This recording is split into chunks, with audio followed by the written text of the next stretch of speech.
Caros amigos, bem-vindos a mais um episódio de Hoje no Mundo Militar. Neste vídeo falaremos sobre a recusa da Rússia em aceitar o esboço do plano de paz de Trump para a Ucrânia.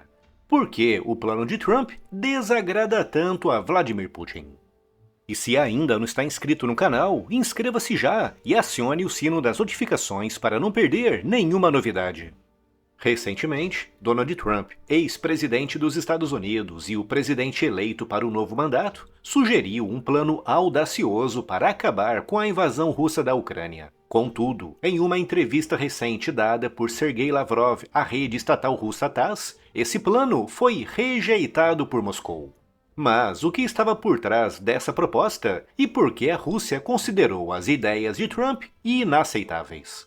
Donald Trump construiu a sua carreira política com uma narrativa que enfatiza o seu talento como negociador e Claro, ele é um excelente negociador, pelo menos no mundo business. O livro dele sobre negociação é best-seller, hein? fato, durante a sua campanha, ele repetiu uma promessa ousada: resolver o conflito na Ucrânia em 24 horas. Mas o que realmente estava por trás dessa promessa? Seu plano, ao que parece, tem dois pilares principais, com o primeiro envolvendo a suspensão da adesão da Ucrânia à OTAN por pelo menos 20 anos, e com o segundo prevendo o estabelecimento de uma linha de contato congelada. Ou seja, a guerra seria essencialmente interrompida no ponto em que se encontra hoje, com o envio de tropas europeias para garantir o cessar-fogo. A ideia parecia pragmática, já que manter a Ucrânia fora da OTAN reduziria a percepção russa de ameaça e permitiria que ambas as partes evitassem mais derramamento de sangue. Só que existe também um outro problema que é a ideologia Putin. O Putin, no passado, escreveu um ensaio de não sei quantas mil palavras explicando a visão de mundo dele sobre o quanto ele achava que, na verdade, a Ucrânia era território russo. Isso o professor Yuval Noah Harari explica no livro dele. O Putin tem uma visão de história que é que a Ucrânia, na verdade, faz parte da Rússia e que não deveria ser uma nação independente. Então, as coisas vão muito além do mero estou em guerra e aí se me derem um pouquinho, deu. Não. Tem uma concepção histórica junto, crenças enraizadas profundamente. Não que a concepção de história do Putin esteja certo, mas ele está tão convicto que essa é a real, que a Ucrânia realmente é parte da Rússia e que não deveria estar separada da Rússia, que ele vai atrás de consolidar isso, entendeu? Além disso, as tropas europeias garantiriam que nenhum dos lados violaria o acordo. Em teoria, era um compromisso que poderia atender aos interesses de todas as partes envolvidas. E além disso, o plano também refletia um claro distanciamento da abordagem da administração Biden, que enfatizou sempre o apoio irrestrito à Ucrânia até o fim. Trump parecia estar apostando em uma solução que forçasse tanto Kiev quanto Moscou a recuarem, algo que ele acreditava ser viável por causa da sua reputação como negociador implacável. E como doidão também, né? A gente nunca pode esperar que o Trump não vá jogar uma bomba em alguém ou iniciar uma guerra. O que é irônico porque acho que dos últimos 10, 20 presidentes, ele foi o único a não iniciar nenhuma guerra. Só que ele tem uma personalidade tão escandalosa. Ele tem um jeito meio que de alfa, assim, tipo, cala a boca, me escuta. Ele tem um jeito tão espalhafatoso que coloca dúvida em qualquer adversário. No entanto, a resposta de Moscou foi rápida e clara, com Sergei Lavrov, ministro das Relações Exteriores da Rússia, descrevendo a proposta como insatisfatória. Mas por que a Rússia tem essa posição? Segundo a entrevista dada por Lavrov à rede estatal russa TASS no dia 29 de dezembro de 2024, Primeiramente, para a Rússia, a ideia de adiar a adesão da Ucrânia à OTAN não resolve uma das suas principais demandas, que é garantir que a Ucrânia jamais se tornará membro da aliança. Para o Kremlin, a neutralidade de Kiev deve ser definitiva e não meramente temporária. A adesão da Ucrânia à OTAN é vista como uma linha vermelha definitiva pela Rússia. Claro, por causa da concepção do Putin de que o território ucraniano e russo são, na verdade, só uma coisa. É apenas uma única nação.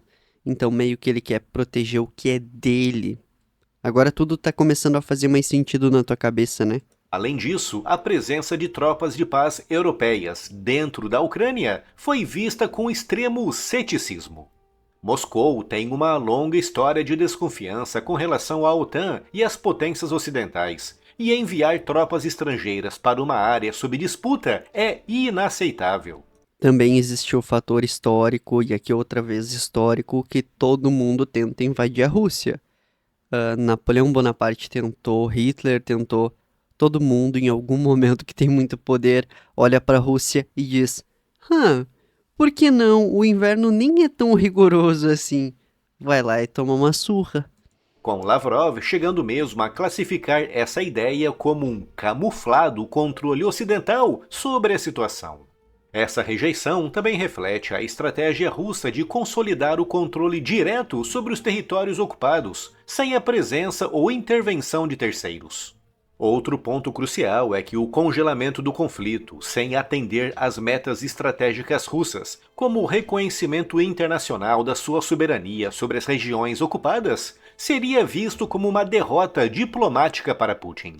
É importante sempre lembrar que o Kremlin enxerga a guerra como uma questão existencial, tanto para reafirmar o seu status de superpotência, quanto para preservar a sua influência sobre o que considera sua área de interesse histórico. Por isso, E uma vez, claro, eu ouvi isso, mas eu não sei se é verdade, porque vem de uma fonte muito, muito, muito imprecisa. Mas nem todas as fontes imprecisas necessariamente mentem.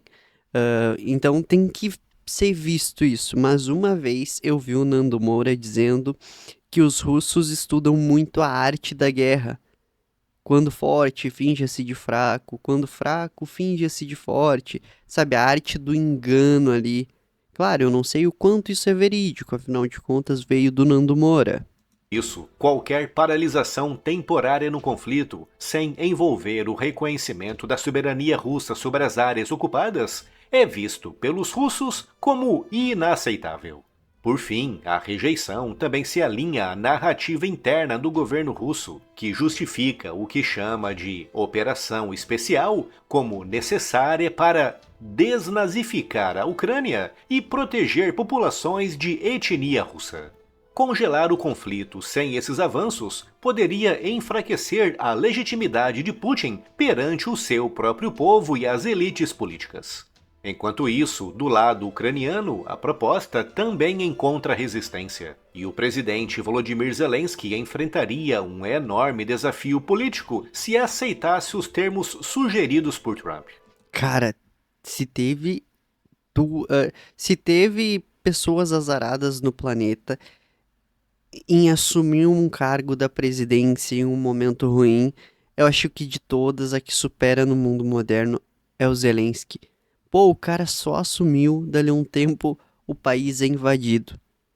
Ainda em uma era moderna, ele poderia recuar, simplesmente largar o território, foi lá e enfrentou uma superpotência bélica / militar. Isso é muito louco. É sobre esse tipo de gente que a gente deveria ler nos livros de história, sabe? E não os... Bom, vocês sabem de quem eu tô falando.